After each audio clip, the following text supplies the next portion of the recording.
are basically two things we need in order to solve exponential and logarithmic equations. We need, well, right here and right here. So if you don't know anything else about logarithms and exponential equations and exponential functions, you know this and this, you can solve exponential and logarithmic equations. Now this says that b to the x equals c says exactly the same thing as x equals log to the base b of c.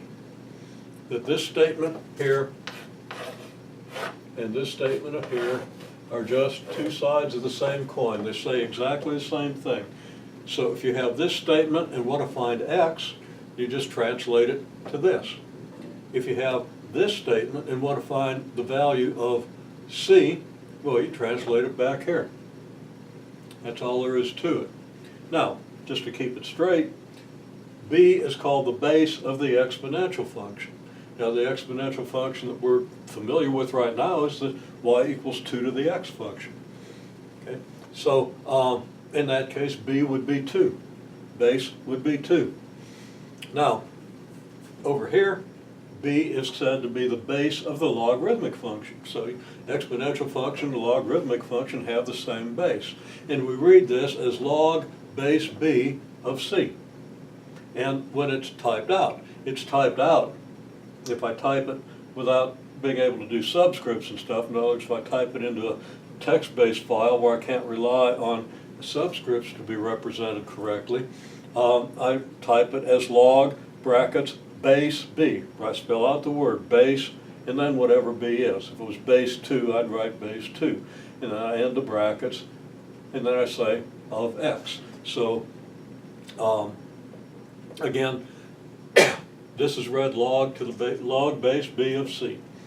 Okay, so here the base of the exponential function is b, here the base of the logarithmic function is b. Then we just put x and c in the appropriate place, and we have the translation. Now the other thing we need, of course, how do you get the log base b of c? Well, log base b of x is defined to be log x over log b. So if you got a number here, and you want to find log to the base b of that number, you take the log of that number and divide it by the log of b. And you use that, you do that, everybody's going to do that, using their calculator. You have a log button on your calculator, most likely, LOG button somewhere. And if you don't, you have a natural log button. So you do natural log of x over natural log of b. That's ln. It's not in, it's ln. Okay, mean log natural. So that's all there is to it. You got this and you got this. Now you can solve any exponential equation. Okay? Now, as an example, 2 to the x equals c. Now that's of this form, b to the x equals c, but now b is 2. And that's equivalent to saying log base 2, x equals log base 2 of c. 2 to the x equals c. Well, the x goes here, the c goes here, and the base 2 goes here. And again, to calculate that, if you knew what the value of c was, you would take the log of c and divide by the log of 2, according to this rule. Okay, there's no more to solving exponential and logarithmic equations, essentially, than that. Of course, you have to know a little algebra so you can do some rearrangement. Now, why is this equivalent to this? It's because, as we know, log base b of x is the function that's inverse to the b to the x function. So, if you have a table for y equals b to the x versus x, you have a first column in this table, you have a second column in this table.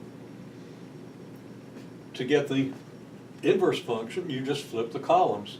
And now your x column will have the numbers that were in the second column of this table, and your y equals log base b of x function, which is the inverse function, will have the numbers that come from the first column of this table.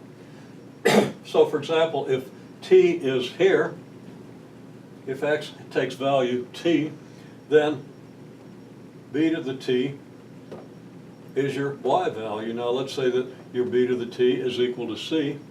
In that case, that value c would appear in the first column of your log table, and what would appear in the second column? T.